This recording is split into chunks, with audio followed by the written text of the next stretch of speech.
बरं का मुलांनो, मी मंगला होलगावकर. तुमच्यासाठी छान छान गोष्टी रोज सांगते ना. तुम्ही ऐकता, तुम्हाला आवडतात त्या गोष्टी.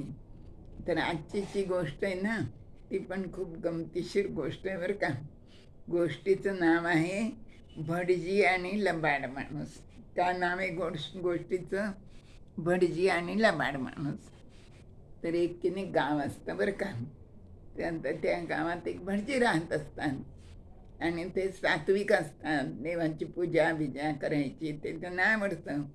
पण त्यांच्याकडे दोनच देव असतात. एक असतो चंदनाचा गणपती आणि दुसरा असतो चांदीचा मारुती. ते मारुतीचे खूप भक्त असतात बरं का. आणि त्यांचं रोज चालू असतं रुटीन, पूजा अर्चा.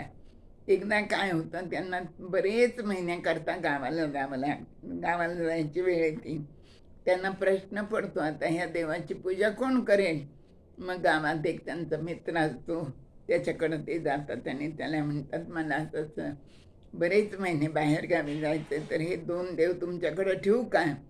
तुम्ही पूजा करताल ना त्याची, आणि मी आल्यावर मला परत द्या. तो माणूस म्हणतो, काही हरकत नाही, ठेवा माझ्याकडे, मी करीन त्याची पूजा आणि तुम्हाला आल्यावर परत देईन.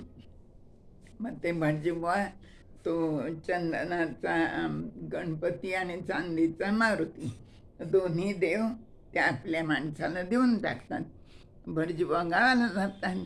5-6 महिन्यानंतर मग भटजी परत येतात आणि परत आल्यानंतर ते त्या माणसाकडे जातात आपले देव मागायला. तर तो माणूस फक्त त्यांना चंदनाचा गणपतीच आणून देतो आणि मारुती देतच नाही. कारण त्यांनी मनाशी ठरवलेलं असतं की हा चांदीचा मारुती आपण द्यायचाच नाही, त्यांना लपून ठेवलेला असतो. मग भटजीबा म्हणता, हो दुसरा देव कुठे, माझा मारुती कुठे? तर तो लबाड माणूस म्हणता, त्याचं काय झालं, तुम्ही खूप दिवस आला नाहीत ना म्हणे. त्याने खूप तुमची वाट पाहिली पाहिली पाहिली आणि आता तो तुमचा शोध घ्यायला निघून गेलाय म्हणे. आता तो कुठं आहे आणि कुठं नाही कुणाच ठाऊक म्हणे. त्याचा कसा पत्ता लागणार म्हणे. तो तुमचा शोध घ्यायला निघून गेलेला आहे म्हणे. भटजीबुवांच्या मनात, भटजीबुवांना काय आहे ते सगळं लक्षात येतं बरं का, त्या माणसाच्या मनातलं. भटजीबुवा पण हुशार असतात. भटजीबुवा म्हणतात, ठीक आहे, काही हरकत नाही म्हणे.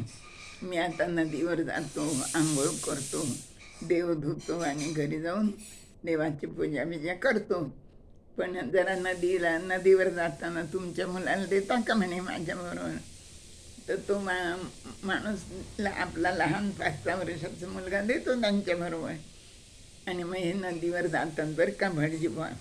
आणि मग तिथं काय, नदीच्या तिथे जवळपास एक गुहा असती बरं का.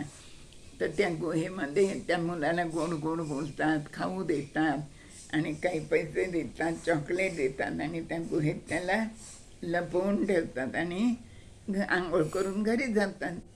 आता 1 तास झाला, 2 तास झाले, 3 तास झाले, दुपार झाली, संध्याकाळ झाली, तरी मुलगा परत आला नाही.